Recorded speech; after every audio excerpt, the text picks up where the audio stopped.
porque 3 medidas provisórias do governo Lula perdem a validade ainda hoje. A gente chama mais uma vez a repórter Catiúcia Sotomayor. Catiúcia, quais são as MPs que foram ignoradas pelo Congresso? Foi o Senado que não referendou, nem mesmo a Câmara, hein? Olha, Thiago, foram solenemente ignoradas, tanto pelo Senado quanto pela Câmara. 3 das primeiras 7 medidas provisórias editadas por Lula não tiveram tramitação a tempo e caducaram.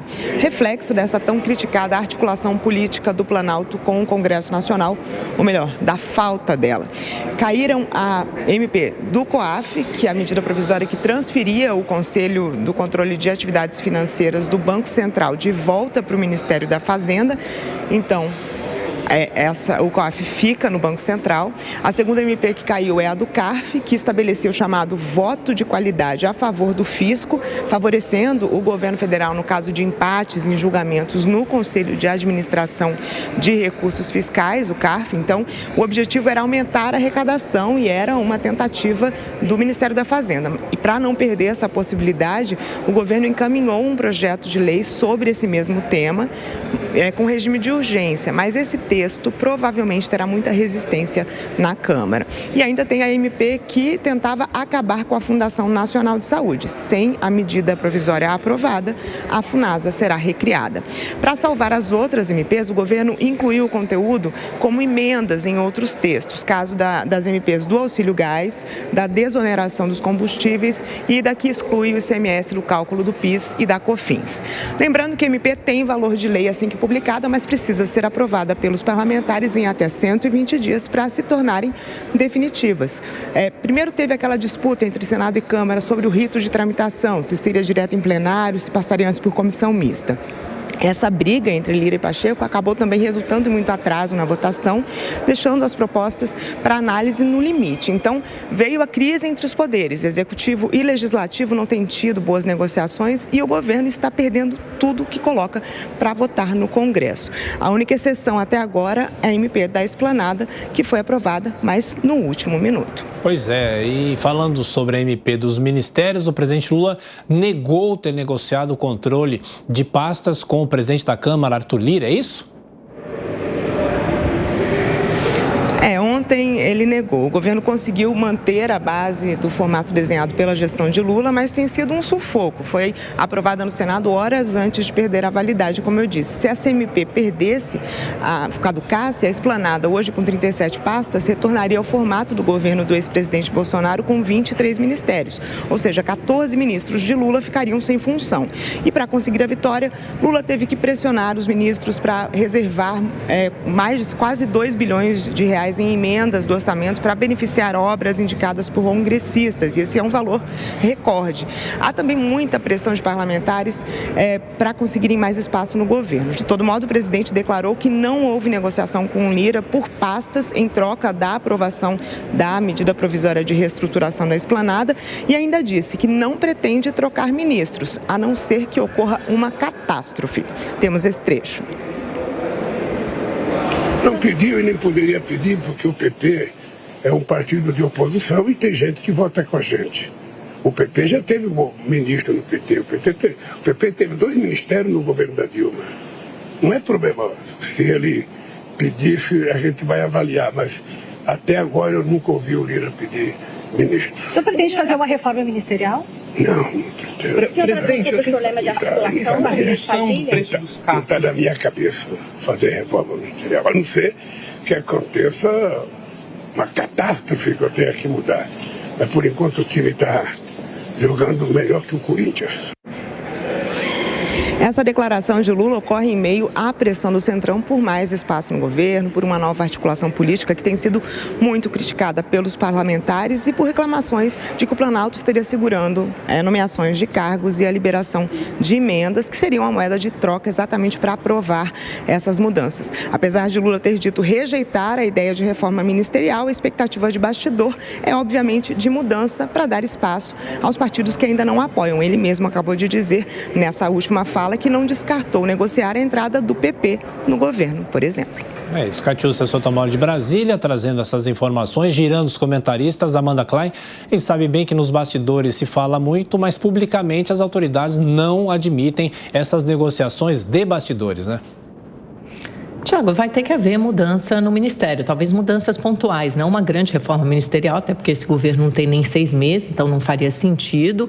Não acredito que Lula mexeria nos seus ministros da articulação política, Padilha ou o ministro Rui Costa. O que eu tenho ouvido muito de queixas de parlamentares, mais do que a Padilha, é o ministro da Casa Civil, Rui Costa, porque na visão deles ele travaria nomeações, travaria a liberação de verbas, e há uma série de portarias e regras novas impostas aos ministérios para a liberação dessas emendas. E a gente tem que lembrar que parte considerável dessas emendas, inclusive as que foram liberadas na votação da medida provisória, são emendas impositivas, né? Quase 2 bilhões de reais liberados, mas são emendas impositivas, elas são obrigatórias, as emendas individuais. Você tem que cumprir. O Congresso, ao longo dos últimos anos, ele foi alargando o seu poder e grande parte desse conflito justamente se dá pela disputa desse poder. Afinal de contas, vivemos num modelo semipresidencialista em que o presidente da Câmara, no caso Arthur Lira, tem poderes de primeiro-ministro, que foi o que ele teve efetivamente no governo Bolsonaro. Ele, numa dobradinha com Ciro Nogueira, que era ministro da Casa Civil, acabamos de entrevistá-lo,